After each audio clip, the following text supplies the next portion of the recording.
какво знаеш за него? За кой литературен герой ще говориш? Тошко Африкански. Тошко Африкански. Когато чуеш сигналови момче, започвай смело.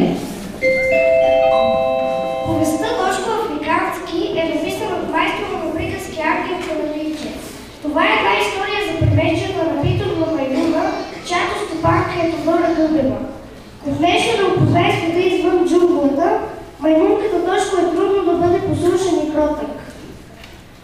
В Тошко е заложена част от образа на детето. Неговите модули, наивно обяснение на белите, които прави, детското мислене.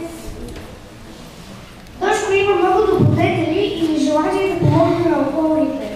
Хвърля чуждите вещи от тавана на рейс за децата и животните, които са на пътя да пътуват. Прави шазената чешмичка, като източва името на дядото Дора, помага на пътно в училище, носи го на гръб, пази пилевицата. Трудолюбив е, носи вода в ведрото без дъно. Но колкото и да се старае, малкото примаверените на дела имат обратен ефект.